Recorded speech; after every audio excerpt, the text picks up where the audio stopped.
Welcome to Route of Fear, your destination for the darkest mysteries and terrifying tales that will chill you to the bone. If you're a fan of unsettling stories and supernatural experiences, you're in the right place. Several years ago, when I was 25, I lived with one of my best friends from that time. Our friendship eventually began to decline, so she was rarely at home. However, that night, she ended up staying at our place and went to bed quite early. I was a waitress at that time, so I stayed up late, usually watching YouTube and smoking marijuana. That night was no different from any other, except for the fact that my neighbors actually tried to kidnap me. Let me give you some background information about my house and my neighbors. We lived in a 3-bedroom house, with 2 bedrooms and the kitchen facing the crazy neighbors. They were a young couple who lived in a smaller house. They constantly came to our door asking for help. Normally, I would be happy to help a neighbor, but they asked for strange things, like filling an old Mountain Dew bottle with water because their supply had been cut off, or they asked for beer, and once they literally asked us for $1. They consistently knocked on our door asking for help, and when I didn't answer, I would see them through the window stealing cigarette butts from the ashtray or pressing their eyes against the peephole to see if they could find us. It was really strange. Anyway, there I was, smoking marijuana and watching YouTube on my couch when I heard a knock on the door. I rolled my eyes because I knew exactly who it was. It was 11 p.m., and I looked through the peephole, and sure enough, it was the boyfriend on my porch. Normally, I would have just walked away and continued with my life, but that night he seemed distressed. So, I opened the door to see what was going on. I just wanted to come and see if you could film my marriage proposal. I got a ring for my girlfriend, and I need you to follow me to my backyard and film it for me, he said, visibly nervous. Surprised but curious, I congratulated him and said I would be out in a second. I just needed to put on my shoes. I closed the door behind me and locked it. Naturally, I woke up my roommate to tell her what was going on. "Oh, no way," she told me, and we both walked back to the door. The boyfriend started knocking on the door again. I looked through the peephole again and couldn't see anything. I was really confused until I saw him quickly remove his eye from the peephole. I turned around and leaned against the door. My roommate came running from her room holding 2 wire hangers to protect us. We both clung to the hangers and stayed glued to the door until he finally left. We were so scared, but we wanted to make sure we weren't overreacting. We decided to go out through the back door and get into her car to take a ride and check. They always left the front door open and didn't have blinds, so it was very easy to see inside their house. Very slowly, we drove by and looked into the living room. Sitting on the couch, staring at the wall, were the couple and an older man. We sped up and ended up staying at a friend's house that night. I never opened the door to any of them again. One day, I came home from work and saw an older lady parked in their driveway. She approached me as I got out of the car and asked if I knew where the neighbors were. I told her I hadn't seen them in a long time, and she informed me that she was the owner of the house. She said they were months behind on rent and had finally come to evict them. She entered the house to find it completely destroyed. There were needles and trash everywhere, holes in the walls, and literally feces on the floor. I told her I was very sorry she had to deal with all that, but I was glad they were finally gone. I'm really not 100% sure what was going on that night, but I'm very glad I didn't follow him to the backyard. Who knows what they really had planned? I want to start by saying that I have never told this story to anyone. I am a 32-year-old woman and my name is Carolina. It all began about 2 weeks ago when I moved into my new apartment. I was already settled in and everything because I live alone and didn't have many things to unpack. Later that day, I grabbed my bag and keys to go to work. I was walking towards my car when I saw someone approaching. It was a woman who looked to be between 45 and 55 years old. It was very obvious that she was a smoker. She also looked very sleep-deprived, thin, and fragile. and had very noticeable bags under her eyes that seemed to get worse the more I looked. "Hello, miss. You must be the new neighbor," said the woman with a voice extremely damaged by years of smoking. "Yes, I moved here 3 days ago," I replied as politely as possible. Then I noticed that she had something in her hands that she was hiding behind her back. She seemed very excited to show me what it was. When she realized I had seen it, she became even more excited and broke into a huge smile. It was horrible. Her teeth were crooked and rotten. She had missing teeth, and her gums looked like they had been bleeding earlier that day. Her lips were also cracked and dry, and it scared me a lot. "I want you to meet someone," she said. Then she showed me what she was hiding behind her back. "Her name is Jambalaya." It was a very strange doll that looked like a coconut. Thanks. Nice to meet you," I said. I only said what she probably wanted to hear to avoid any drama. I also needed to finish quickly before being late for work. "Sorry, but I have to go to work." "See you later, ma'am," I said in an apologetic tone. "You don't need to be formal with me. You can call me Manuela," she said just before I got into my car. I nodded in response, got into the car, started it, and drove out of the parking lot. I looked in the rearview mirror for a second and saw that the woman was staring at me while rocking that really strange doll. I concluded that she was probably under the influence of some substance, judging by her behavior and appearance. After work, I was driving home around 5:05 p.m. and entered the parking lot. When I got in, I saw Manuela sitting in the middle of the driveway, playing with Jambalaya. "What the hell is she doing?" I murmured in complete shock as I drove past her in my car. She saw me in the car and gave me a sinister, rotten smile. I smiled back, trying to maintain my composure as best I could. I parked and got out of the car.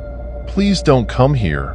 Please don't come here," I repeated in my mind as I walked towards the entrance.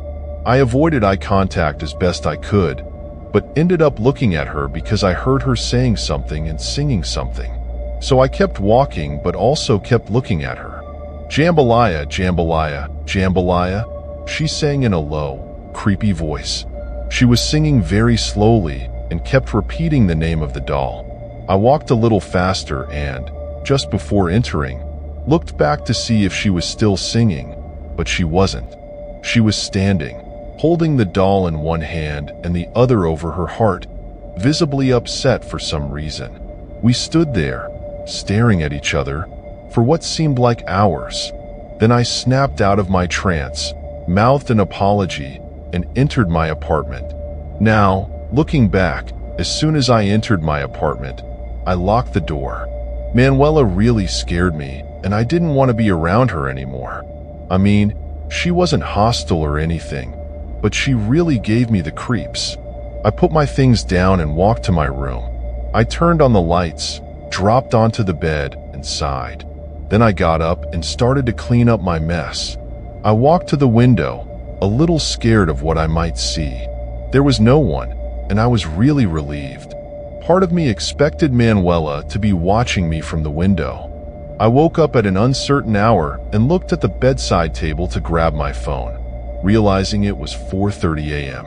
I tried to figure out why I had woken up and turned on the bedside lamp because I was completely awake for some reason.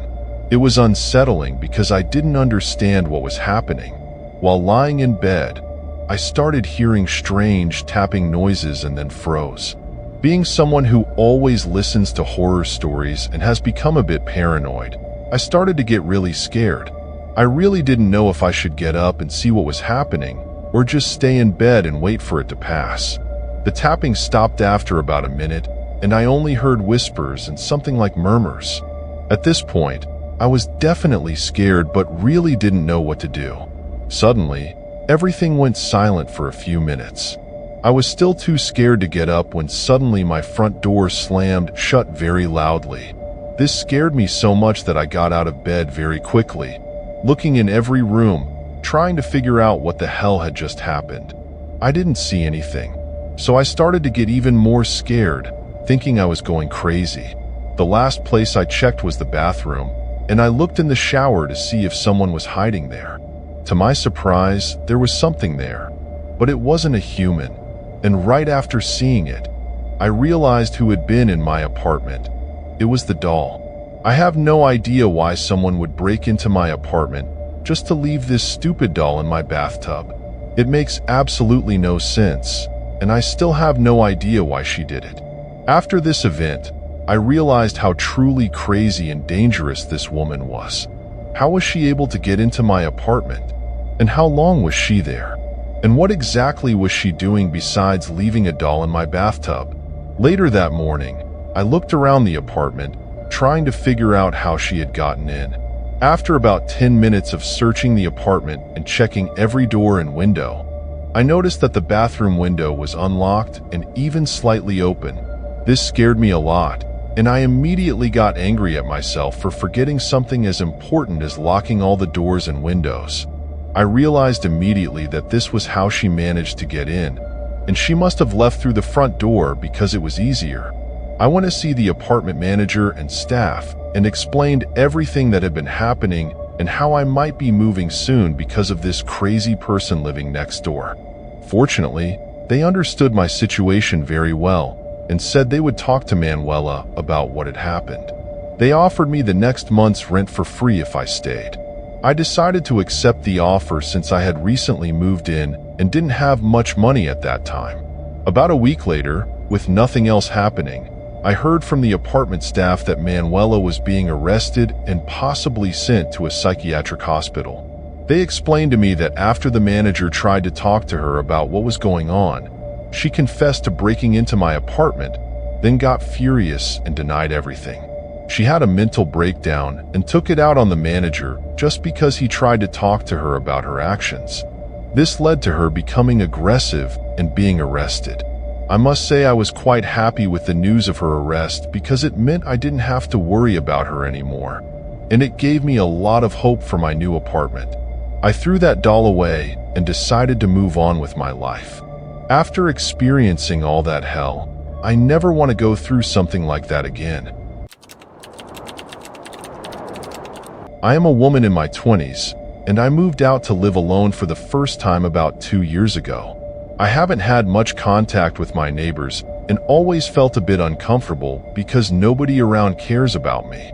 If something seems strange, literally no one would notice or investigate to make sure I'm okay. Last year, I noticed a man who always walked his dog on the grassy area behind my house. It's not unusual to see this. It's a pretty common area for the residents here. His dog is super cute, and my cat likes to play with him through the glass door at the back.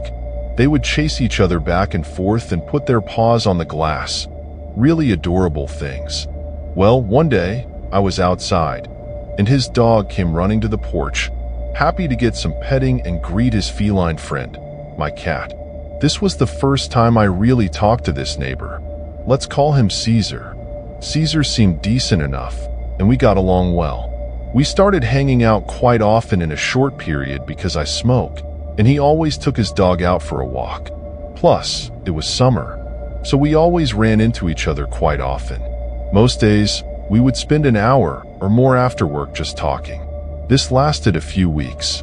I gave him my phone number and was really happy to have a friend in my complex.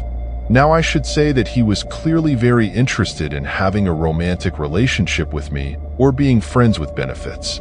I was very honest with him and told him I wasn't really interested in either of those options, and in fact, I had to tell him that quite often. Frankly, it was starting to irritate me quite a bit that this always came up several times whenever we talked. He quickly began trying to get me to come to his house. From the first time we talked to the last, he always offered multiple times whenever I saw him. I always said no and blamed it on being cautious because of COVID. Well, he quickly got tired of that excuse and tried to invite himself to my house as well, but of course, I always said no. One day, he came out while I was smoking with a bottle of wine and a couple of glasses, saying I had to try it because it was really delicious. I instantly noticed that the seal on the bottle was broken, but it also seemed like nothing had been drunk. The bottle was full to the brim. So he poured a couple of glasses and, without wasting any time, told me to take a sip. I felt very uncomfortable, but I didn't want him to think I was accusing him of something when he was just trying to be a good neighbor. After all, he had served himself a glass of the same thing, right? I mean, what's the worst that could happen? Well, my mom taught me better than that, so I totally faked a sip and said it was good. After any sentence either of us said, he would tell me again to take another sip. I said I really don't drink much, so I was taking my time, but I also noticed that he hadn't drunk anything and asked him to please do so. He didn't reach for his glass immediately, but in the middle of talking, he grabbed his glass and spilled the wine on the grass. He quickly got rid of it and told me it was my turn to drink. That's when I told him he hadn't drunk anything yet, that he had spilled his drink, to pour himself another glass, and that I didn't want to drink alone. So he did, but still didn't drink anything. A few moments later, he told me to drink mine. I said he needed to catch up, and we basically kept doing the same thing in circles. He grabbed his glass again, and guess what? He spilled it again. The wine went to the grass once more. So, what do you think? He told me to drink. At this point, I was fed up. There were too many red flags screaming at me to get away from there. I was honest with him and said this seemed very suspicious and that I didn't trust the drink because he refused to drink it but was so eager for me to do so. He told me he was just clumsy and took it easy because he didn't drink much, but that he had seen me with friends taking shots and drinking beers and wines, so he knew I could handle it better than him. Another big red flag. So he had been watching me. I think it's important to mention that our complex is huge, and he doesn't live particularly close to me. He lives half a block away and can't see my windows or my patio from where he lives. I clearly said I wasn't going to drink anything else because of how all this looked. Then, once again, he poured himself a glass and once again, he spilled it. There wasn't much left in the bottle at this point. I poured the remaining wine into his glass and told him to drink with me on the count of 3. We raised our glasses, and to my surprise, he actually took a sip, and then I spilled mine on the grass. Well, then he came out a couple of nights later while I was smoking and instantly started complaining that I didn't want to go out with him or sleep with him and that he didn't understand why all girls were like that. He started yelling at me very loudly, asking what was wrong with him and why I didn't want to do those things. I said I had been honest with him since we met, that I wasn't interested in that, and that it wasn't him specifically. I simply wasn't interested in that with anyone at that moment. Still, he yelled and started complaining about his ex and his dog. Yes, his dog. Then he proceeded to tell me how he used to terribly abuse that dog and went into details about how he wouldn't feed or give it water because it used the bathroom in the house and how he would kick it very hard. I was absolutely horrified at this point, especially considering that the whole time he was telling me this story, he was playing fetch with his own dog. His dog always seemed to be afraid of him, and I had even pointed that out in the past. He said the dog's previous owners were abusive, so it was very scared and distrustful. The dog always got very excited to see me and would always cuddle with me and stay by my side. So I always thought I was an extra special person. But now with this newfound knowledge, I think that poor dog is just in an abusive home. I was so fed up with this guy that I cut him off and said I needed to go because my friends were waiting for me. He has sent me several nonsense messages. Whenever he is outside, he floods my phone with random messages nonstop and will keep going forever. He has sent messages saying he knows I am home because he has seen me walking around, or because he has seen my car in the parking lot. He will throw his dog's toys on my porch and stand outside my porch for hours. I think in his mind, since I am a smoker, I will eventually come out. How naive. Because when I see him out there, I just go out the front. Before the whole wine fiasco, he had already told me several things that were also red flags. I suppose the moral of the story is to trust your instincts. Even today, he continues to bother me, and as I said before, we only talked and hung out for a few weeks in the summer of 2020. My last message from him was last night. He asked what he did wrong and if I felt disrespected in any way. I haven't talked to him since he yelled at me for not wanting to sleep with him. I thought about replying to his message with the harsh truth about how twisted and creepy he came across along with how uncomfortable he made me feel, but I didn't want to give him any ideas about how he should improve. Stay smart, friends. Never drink things that are given to you if the seal is broken. I'll take a chance and say he was definitely trying to drug me. Before starting this story, I want to share a bit of context. I'm a 26-year-old woman who unfortunately receives a lot of unwanted attention. I'm married, and at the time of the story, my husband's brother was living with us. We live in newly built townhouses, and all the neighbors moved in at the same time. In the townhouse next to ours lived a mother and her son, who was in his 20s or 30s.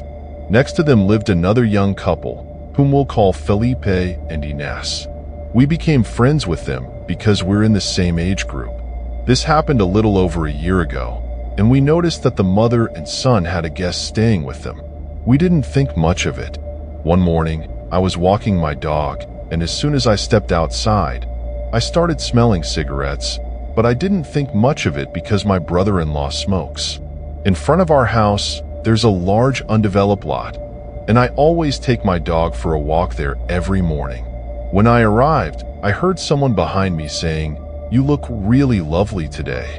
I looked back and saw it was the man who had been staying with my neighbor. I was a bit confused because I had just gotten out of bed and was still in my pajamas. He then said, "Good morning," and I responded with, "Good morning." He asked if I smoked, and I said no. I was already feeling very uncomfortable with this guy, so I kept walking. When I got back home, he was already gone. I told my husband about it, and he thought it was strange. We didn't know anything about this guy or who he was, so my husband told me to be careful when walking the dog. The next morning, when I went out to walk our dog, I looked to see if the strange neighbor was outside. I didn't see him, so I continued walking. A minute later, I felt like someone was behind me, and when I looked, there he was. I walked a little faster to put some distance between us, and at that moment, our dog needed to relieve himself. I took him to the side so he could do his business, but the neighbor got closer, and the dog started barking and wouldn't stop. So I decided to walk quickly to another part of the neighborhood so the dog could finish. He followed me and got closer again, making both me and the dog uncomfortable, so I decided to go back home. It's worth mentioning that the dog still hadn't done his business. My husband was already at work, but I wanted to call him to let him know what had happened. He told me to feed the dog, get ready for work, and that maybe by the time I was done, the strange neighbor would have gone back to his house. I did that, and when I decided to take the dog out again, I opened the door, and to my surprise, the guy was in the middle of the street, throwing punches in the air. I immediately shut the door and decided to take the dog to my parents' house before going to work and pick him up after I got off. For the rest of that week, I only walked the dog when my husband was home because I felt uncomfortable, but wasn't sure if it was just paranoia. He didn't follow me again, but every time I went out to walk the dog, he would come out to smoke and watch me. I told my family about it so they would be aware. On Tuesday before Thanksgiving, my mom and my sister decided to come over to help decorate the outside of my house for Christmas. I went inside to get something, and one of my sisters and my mom stayed outside. The strange neighbor came out, looked at them, and said, "Oh, there are two of you." My sister and my mom immediately came inside because they felt uncomfortable knowing that he had followed me before. They stayed a little longer but had to leave because it was getting late. About 30 minutes later, my brother-in-law came home, and I asked if he knew who the man staying with the neighbor was. He asked why, what was going on, and I told him what had been happening. He bolted out the front door without saying where he was going or what he was going to do. Since it was already midnight, my husband and I went to bed. I had to work all the next day, so I didn't have the chance to talk to my brother-in-law and ask what had happened. 2 days passed, and it was morning, now Thanksgiving Day. I was walking my dog as usual. On the way back, I saw the mother who lives next door, who came out to check her mail just as I was outside. She stopped and asked me what the problem was with her son. So it was her son, and I realized he was probably there to stay, not just visiting. I told her that he had been following me around the neighborhood and making me feel very uncomfortable. She then told me not to worry, that he was harmless and had some personal issues he dealt with by walking, but he really meant no harm. Not believing a word she said, I responded, "Okay, thanks," and went inside my house. When my brother-in-law came downstairs, I asked if he had talked to the mother. That's when he told me what happened. He said he knocked on her door until she finally answered and told her to keep her son under control, and if he heard that I had another encounter with him, they would have a serious problem. My brother-in-law is a pretty intimidating guy and has a very short temper, so he made it very clear that he shouldn't mess with me or my husband. Since he was so angry, he went to Ines and Felipe's house to calm down. Since he lives with us, he has become very good friends with Ines and also told them what happened. A week later, Felipe and I went to lunch, and what he told me made my heart sink. Apparently, the strange neighbor is bipolar and schizophrenic. He told me that all the things he was doing to me, he also did to other women. One woman tried to spray him with pepper spray, and he blocked it and took the spray from her, which was attached to her keys. In trying to take it from her, he hit her in the face. The woman called the police and got a restraining order against him, so he couldn't continue living in the complex. His mother took him to a hotel while she sorted out his housing situation, and he was also scaring other hotel guests. The manager tried to kick him out, but the neighbor started talking nonsense and threatened to shoot the place up. The manager had to involve the police to get him out of there. He was finally kicked out and went to live with his aunt until his mother's lease ended and they could move out. That's why he was back with his mother. The mother had the audacity to say that her son was harmless when he had even hit her. She told Felipe this long before he moved back in with her. I haven't had any more problems with him since my brother-in-law went to talk to them. Fortunately, I work enough to not be home much, but I still try to avoid being alone at home. It's absolutely horrible not to feel safe in your own home. I'm really looking forward to the day we move. For years, I've been paranoid about changing clothes near a window or around it. I think it all goes back to the story I'm about to tell. For the record, I am a woman, and this happened to me 10 years ago when I was 13. My parents divorced when I was 1 and my brother was 3. So, we used to visit my dad in his mobile home every weekend. It was the summer before starting 8th grade, and I was at my dad's house with my brother for the weekend. My dad had to take my stepmother to a medical appointment around the corner for a few hours. He had done this before because we had cell phones, and we never really left the house since we didn't have friends at my dad's place. My brother, who is 2 years older than me, was considered the responsible one. We had a routine we followed every time we visited my dad. We'd get up and grab whatever we could for breakfast before our stepmother got up, and then I would watch a movie in my room while my brother played Xbox in his room, which was right next to mine. I had just finished watching Die Hard 4 when I decided to get dressed and start my chores. The way my room was arranged had a roll-up blind on the window, so my feet were towards the window and my head close to the door. The TV was right in front of that, so there was only a narrow area in the middle where I could walk or get dressed. My dog Chester was on the bottom bunk, lying in the little bit of sunlight coming into my room. While I was finishing putting on my shirt, I noticed that Chester had gotten up and was looking towards the window. He slowly moved towards it and started to growl. My dog wasn't very intimidating and only barked when he was excited or when someone knocked on our door, but I had never heard him growl before. I immediately became alert, unsure of what was happening. I moved as close as I could to the far wall and looked out the window. I didn't see anything and tried to calm him down, but getting closer to the window only made him more protective. Shortly after moving away, I had that bad feeling you get when you know you're being watched. When I turned around, I saw a right hand moving up to the glass of my window and then stopping before the left hand joined it. I froze when a face finally appeared. I recognized him as my neighbor who lived 5 houses down. He had always given me the creeps, and I think my intuition was right. He was looking around my room when his eyes finally settled on me. He gave me a very unsettling smile and gestured for me to come closer to the window.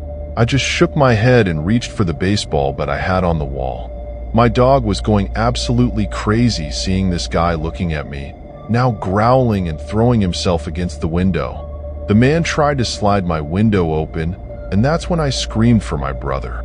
I think the man thought I was alone at home because the horror on his face when my brother ran into the room made him realize he couldn't do anything to me. He ran down the street towards his house while my brother, and I yelled at him from the porch, with my dog trying to get past us to chase him. After that, my brother and I sat on the couch and talked about what had happened. We both agreed that it would be smarter not to tell our dad and that I should never walk near his house. The only thing I really regret about this incident is that our other neighbor, with whom my stepmother was very close, was attacked by him a few months later. I felt that by not saying anything, I allowed it to happen. Fortunately, she wasn't hurt, but when I told her what the man had done, she gave me a hug and agreed it wasn't something to tell my dad, but that she would take care of it. I guess she did, because a year later, he was no longer around and I never saw him again. I only told my dad's mom about the incident when she moved into the house, and I was 21 and no longer spent weekends there. I told her not to tell my dad because I knew how he would react. Well, that didn't happen, and that same night, my dad scolded me for not telling him. I told him that if he had known what happened, my weekend visits would have been in prison because he probably would have gone to the man's house and killed him.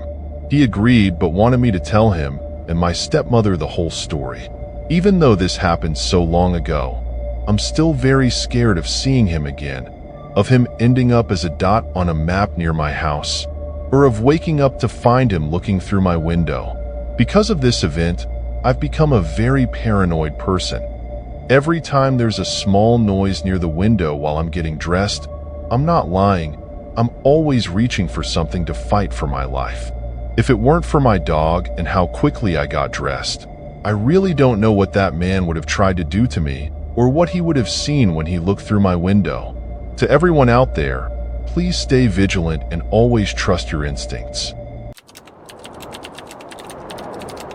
This happened when I was in high school, 7 years ago. I lived in a small town and there was a man in my neighborhood who lived in a small house next door and always walked barefoot. I used to call him Mr. Barefoot every time I saw him on the street. He would often invite me to his house, but my mother always told me to be cautious around him because she had heard screams coming from his house several times. Maybe she had heard wrong, but she was still suspicious of him because she thought there was something off about him. However, I believed he was a good man. One day, I ran into him on the street by chance. He made a wide invitation with a smile. "Oh, yes, you want to stop being bothered by these nonsense and be free, right? I know how to set you free. Come to my house and I'll show you." He extended his hand, but for a brief moment, I felt something strange coming from him, from his hand and his eyes. I felt that if I took his hand, he would simply drag me into his house. I declined, saying that my mother wouldn't allow it. His mouth kept smiling, but his eyes didn't. He was actually frowning and his hands were trembling. I hurried off to school. When night fell, I couldn't sleep due to curiosity. So, I went to his house quietly and looked through the window. Inside the house, he was eating bread and drinking a glass of wine, and the dining table was covered with food. There were also women lying on the sofa and the bed. It seemed quite strange, so I went back home and didn't think much of it. After that day, he continued to shout at me every time we met on the street. One day, there was a lot of noise outside. I went out to see what was happening and saw that there were police at Mr. Barefoot's house. I heard something shocking. They found 3 women dead inside the house, each lying on the sofa, the bed, and in the bathtub. The strange thing was that all three were chained by the neck, and the chains were broken. On the back of their necks, the word "free" was carved with a knife.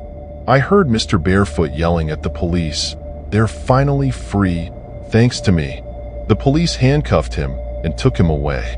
When the police asked him why he killed the women, he replied, "Sir, what do you think freedom is?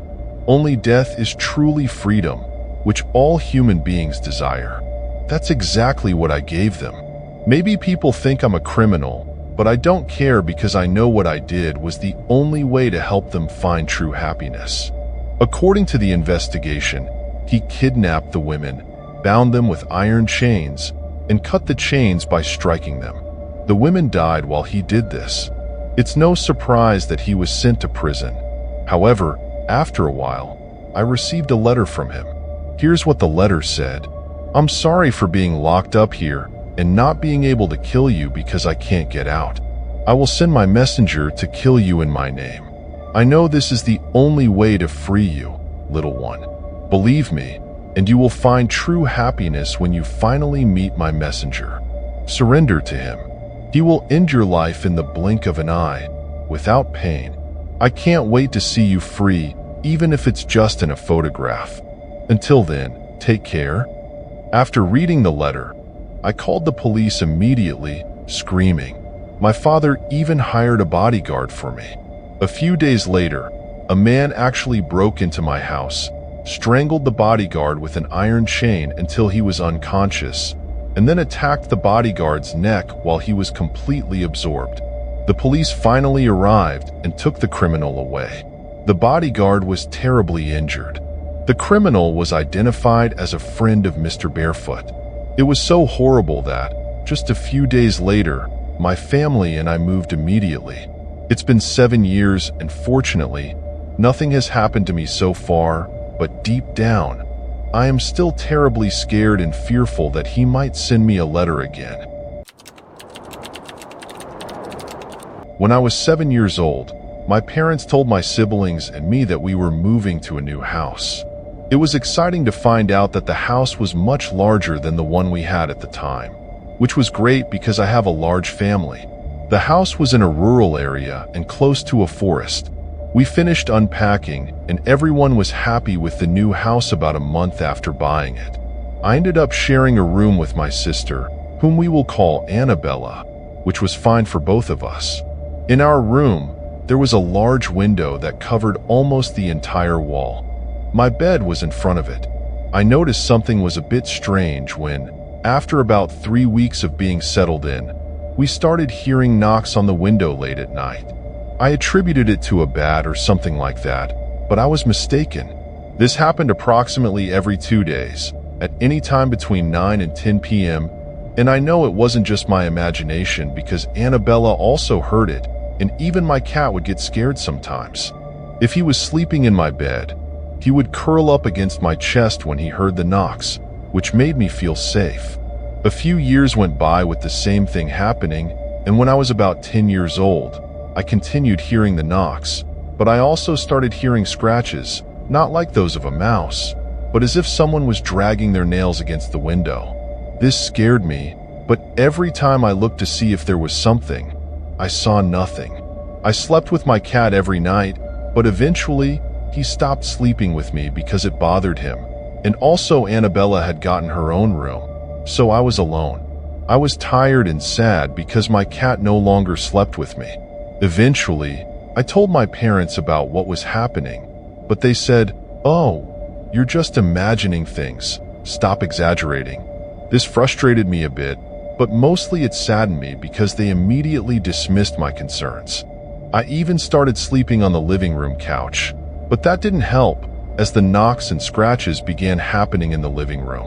I even tried sleeping in the bathroom, which had no windows, but then I would hear the knocks on the door. I heard the noises wherever I tried to sleep. I tried to ignore them, but I couldn't. It was terrible. It got to the point where I couldn't sleep because the noise kept me awake. As the years went by, the noises increased. When I was 12 years old, I heard knocks, scratches, claps on the window, and even what sounded like kicks. I hated it.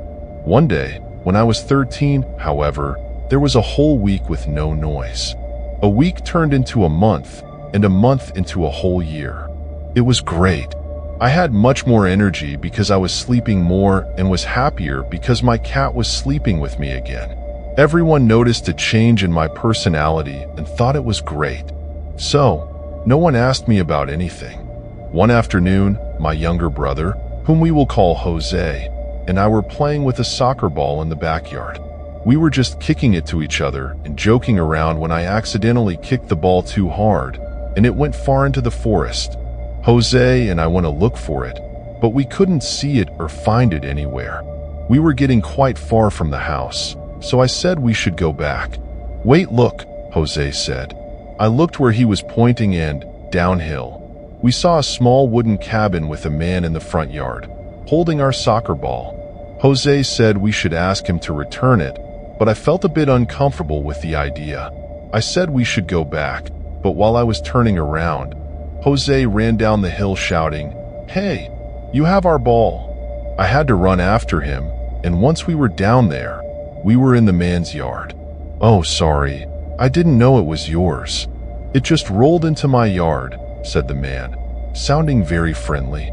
I said I was sorry and that we were just playing and I had kicked it too hard. He said it was fine and gave us the ball back. He introduced himself as Tadeo and appeared to be in his late 40s or early 50s. He was tall and thin with short, brown hair. He asked us how old we were, which made me a bit uncomfortable, so I didn't answer. But without hesitation, Jose said, "I'm 9, and she's 14. We live up there," pointing to our house. I looked at him with a worried expression because I thought we shouldn't tell him that. There was a moment of silence when suddenly Tadeo said something that scared me, and I could see that it also scared Jose by the look on his face. He said, "Yes, I know. I see you outside sometimes." He chuckled after saying this, which made me even more uncomfortable. I said we should go home because our parents would be worried about us. He sighed and then said it was fine. Jose and I ran back home, and both of us were puzzled by that man. Once we got home, Jose wouldn't stop apologizing, and I kept telling him it wasn't his fault and that Tadeo was a stranger. We decided not to tell our parents because we thought they would get angry. Now that I think about it, that was stupid. A week later, I was about to fall asleep with my cat when suddenly, knock, knock. I heard the knocks again. I couldn't believe it. A whole year without that terrible noise, and now it was back. I was so scared. It kept happening. I looked up, and unsurprisingly, it stopped. And when I looked the other way, it started again. My cat left my room, which scared me even more because now I was alone. I was fed up, so I decided to go outside and see if there was something or someone there. I got up, walked to the back door, and went out. It was around 10 p.m., so it was very dark. I didn't think to take a flashlight, so I tried to rely on the moonlight. Suddenly, I felt someone grabbing me from behind and covering my mouth. This terrified me, so I kept kicking, but the person grabbing me wouldn't let go and was taking me towards the forest. I cried and kept trying to think of what to do. I thought I should bite his hand, so I did. He screamed as he let go of me, and then I kicked him in the shin as hard as I could. Then I looked at his face and realized it was Tadeo. "You bastard," he said as he tried to grab me again. I started running back to the house, shouting as loudly as I could. As I got closer to my house, I noticed my dad had come out with a shotgun and a flashlight. He saw me and started running towards me. Then he saw Tadeo and told him to stay away or he would shoot. My mom then came out, and I ran to her and told her to call the police. My dad told Tadeo that we were going to call the police and to stay where he was. Tadeo then threw a large rock he had in his hand directly at my dad's head. My dad fell, and Tadeo ran back to his house. When Tadeo was out of sight, that's when we heard the police sirens. I told them what had happened and how Tadeo had run back to his house. More police went to his house while 2 stayed with my parents and me. Finally, My whole family woke up and came outside. Suddenly, we heard a gunshot and then another. In total, we heard 9 shots. When the police returned, they spoke with my parents. I didn't hear, but my mom told me the important details. She said that once the 2 police officers arrived and broke down the door, they saw Tadeo sitting on the floor with his back against the wall. When they told him to stand up and put his hands behind his back, Tadeo stood up, turned around quickly, and shot one of the officers. He continued shooting frenetically at the officers until one of them was able to shoot him. Tadeo had killed 1 police officer and injured 3 others, but he himself had been killed. The police said that when they searched his house after he fell, they found photos all over the walls. The photos were of me, Jose, Annabella, my mom, my dad, and many other family members, along with some of many young boys and girls. It was horrible to hear. The police also said they found a total of 3 bodies in what they thought was his bedroom. I knew he was the one who had been knocking on my window all those years. I was scared to know it was really a man doing it, but relieved that it had now stopped. My family and I still live in the same house, and my cat has gotten used to sleeping with me again. I am really happy that things have returned to normal. Sometimes I still have dreams about Tadeo, about his chilling smile, and about how he made noises on my window. Knocks, scratches. It's horrible. I would hate for anyone else to have to go through this. Moving out on my own had been one of the most exciting and significant decisions of my life. My name is Marcella, and after saving up for years and meticulously planning every detail, I finally managed to buy my own house in a quiet neighborhood in a city in the United States. The thrill of having my own space, decorating it to my taste, and enjoying my independence was indescribable. The neighborhood seemed like a dream. Well-maintained gardens, clean streets, and friendly neighbors who always greeted each other. Among them, one neighbor, John, stood out for his kindness and willingness to help. John was a man in his 50s, with a constant smile on his face and an attitude that radiated goodwill. On the day of my move, he offered to help me move some heavy furniture and later brought me a homemade pie as a welcome gesture.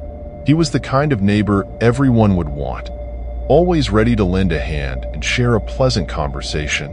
At first, I felt truly lucky to have such a considerate person living next door, but I never imagined that this experience, which started so positively, would turn into a real nightmare. The first sign that something was not quite right came one autumn afternoon. I had gone out to run some errands and have coffee with a friend, enjoying a typical quiet afternoon.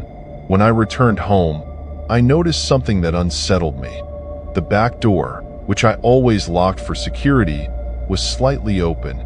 I thought I might have forgotten to close it properly in the morning rush, so I didn't pay too much attention at the time. I carefully closed the door and started putting away my groceries, trying to set aside the unease that was beginning to rise within me.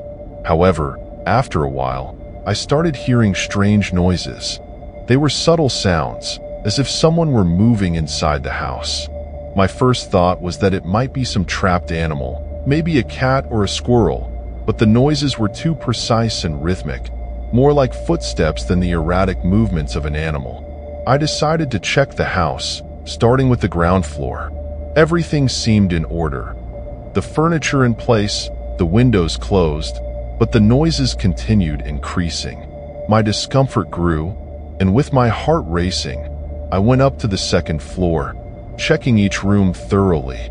Everything was as I had left it in the morning, with no signs of intruders or disorder. It was then that I realized I hadn't checked the attic. The access to the attic was in the hallway of the second floor, a small panel in the ceiling accessed by a folding ladder.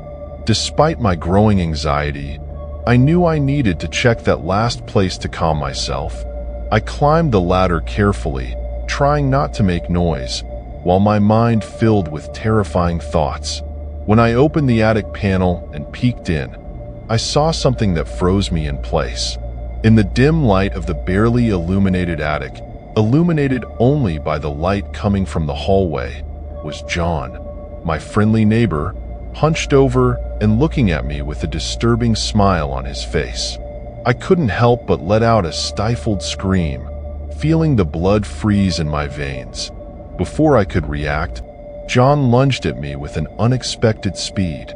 Desperate, I tried to descend the ladder as quickly as possible, but he caught up with me and pushed me. I fell to the hallway floor, injuring my arm and scraping my knee in the process. Reflexively, I got up and ran downstairs, with John hot on my heels, his footsteps echoing with a threatening cadence. I screamed for help, even though I knew my neighbors were too far away to hear me. I reached the kitchen and, in a desperate act, grabbed a knife to defend myself. John stopped abruptly upon seeing the weapon, raising his hands in a false gesture of calm, as if trying to reassure me.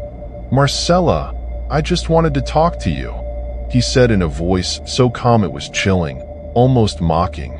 "Stay away from me," I shouted, pointing the knife at him while trying to keep my composure. I took advantage of his hesitation to run to the living room and grab my phone. With trembling hands, I dialed 911 and tried to explain the situation as quickly as possible, my words broken by fear. John kept approaching slowly, his disturbing smile never fading from his face, which made the situation even more terrifying. The police arrived within minutes, although to me it felt like an eternity. They came in with their guns drawn and ordered John to lie on the ground. He complied without resistance and allowed himself to be handcuffed, while muttering incoherently about how he only wanted to help and protect me. The officers asked me detailed questions, trying to understand what had happened. I told them everything I knew, from the noises to finding John in the attic, detailing each moment with as much precision as possible.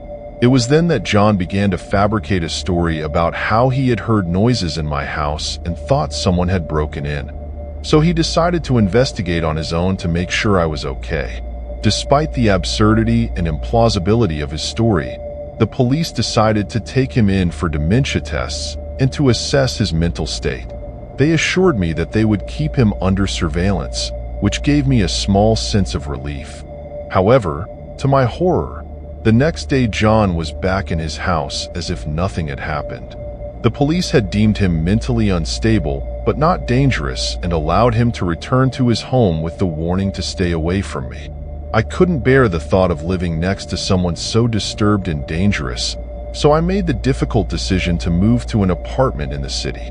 It was an exhausting and stressful process, but I finally found a place where I felt safe and protected. Even so, the experience left me permanently marked. I still find myself looking over my shoulder and making sure all doors and windows are securely locked every night. I learned an invaluable lesson. The kindness of a neighbor is not always what it seems. Although I am now safe, I will never forget that terrifying night when I discovered John's true nature and how my perception of the world changed forever. Since I can remember, I always knew that my neighbor, Don Pedro, was hiding something. He was an older man, with a severe appearance and quite irritable, but with my mother and me, he had always been extremely kind. My friends and I used to joke that Don Pedro must have been a spy or something like that in his youth, because no one in the neighborhood knew much about his past. Despite his gruff demeanor with others, I always thought that his kindness towards us was because he found my mother attractive, which always made me feel somewhat uncomfortable. Don Pedro lived alone in an old and somewhat neglected house right next to ours. His garden, though overgrown, had a nostalgic air that reflected his own aura of mystery. Every time I crossed his path, he greeted me with a tired smile and a kind gesture. His gaze, however, always seemed to have an undertone of sadness and something else, something I could never decipher. His hands, marked by time, would slightly tremble when he spoke with us, and his voice, although firm, carried a tint of melancholy that always made me feel a mix of curiosity and pity for him. The day Don Pedro passed away was a gray and rainy day. as if the sky itself was mourning his departure. My mother and I were among the first to find out, as the mail carrier had discovered his lifeless body in the house and had come running to inform us. Despite his advanced age and reserved nature, his death left a palpable void in the neighborhood. It was then that the community decided to hold his wake in his own home, as was customary in our small town in Mexico. The wake was a somber event, but filled with respect. The neighborhood people came to offer their condolences, although most barely knew Don Pedro beyond his gruff exterior. Aside from his harsh demeanor, my mother was visibly affected, which made me realize how much she actually appreciated him.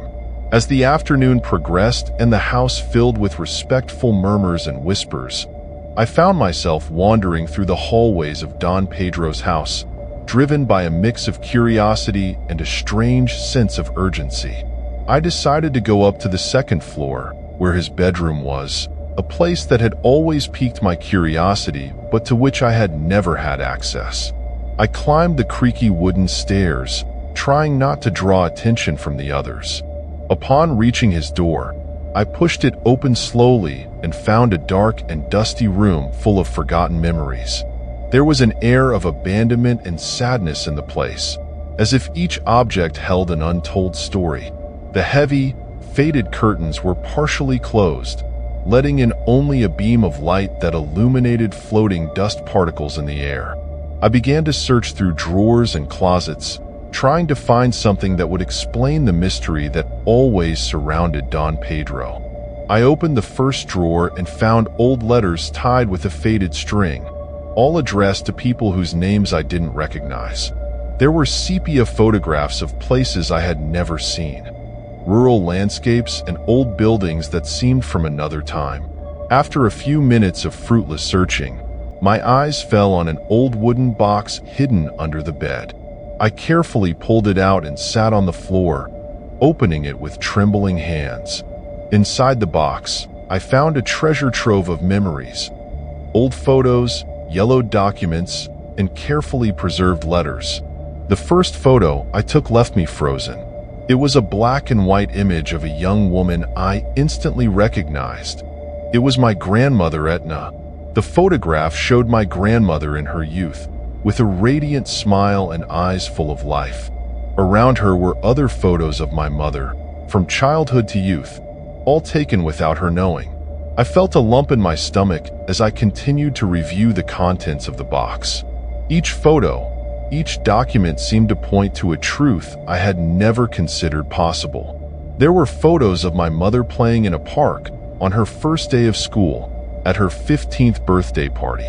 All the photos seemed to have been taken from afar, as if the photographer had been hiding. I also found newspaper clippings about local events in which my mother appeared, notes about her academic progress and personal achievements. Every detail in the box showed a meticulous attention and dedication that seemed incomprehensible to me. Finally, I found a letter addressed to my mother. I opened it carefully, knowing that what I was about to read would change our lives forever. The envelope was sealed with wax and had my mother's name written in elegant but shaky handwriting. Dear Elena, if you are reading this letter, it means that I am no longer among you. I deeply regret not being able to be by your side as you deserved, as a true father should be. I know this is a shock to you, but I want you to know the truth. I am your father, Elena. I never had the courage to tell you this in life, and for that, I have carried this guilt all these years. When your mother became pregnant with you, I was a young, irresponsible, and scared man. I didn't know how to face the situation and withdrew, leaving her to raise you alone. Years later, I tried to find you, but by then, you had your own life, and I didn't want to intrude and cause you more pain. I decided to move close to you to protect and care for you from a distance. Although I never had the courage to reveal the truth, I hope you can forgive me one day. I have always been proud of you and have regretted every lost moment. My only hope is that you can understand my reasons and find it in your heart to forgive a man who, though imperfect, always loved you with eternal love. Pedro. After finishing the letter, I felt a mix of emotions: surprise, sadness, and a deep sense of betrayal. I knew I had to show this to my mother, although I feared how she might react. I descended the stairs with the box in my hands and looked for my mother among the guests. I found her sitting in a corner, with glassy eyes and a lost expression. I handed her the letter and waited silently as she read it. I saw her eyes fill with tears and her expression change from disbelief to pain. When she finished, she looked at me with deep sadness and a hint of anger. "He always hid something, but I never imagined this," she said in a broken voice. "My own father, and he never said anything." I hugged her as she cried, sharing her pain and confusion. The truth had come to light, but it left a deep wound in both of us. The next day, after the burial, my mother and I decided we could not continue living so close to the memory of Don Pedro. We found an apartment in the city and moved, taking with us the painful lessons of hidden secrets and unspoken truths.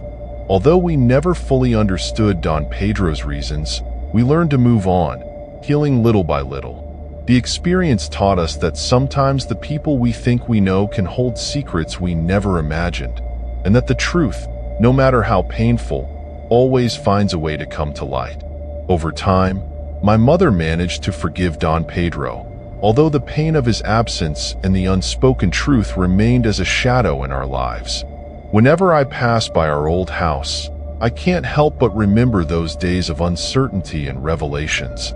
I realize that, despite everything, Don Pedro always wanted the best for us, even if his way of doing so was flawed. Life goes on, and so do we, carrying in our hearts the lessons learned and the memories of a man who, though imperfect, always wanted to protect and love us. Thank you for sticking with us until the end. We hope you felt the chill and tension every step of the way. If you enjoyed this video, don't forget to leave a like and share it with your friends. And of course, subscribe to the channel and hit the bell so you don't miss our upcoming tales that promise to be even more terrifying.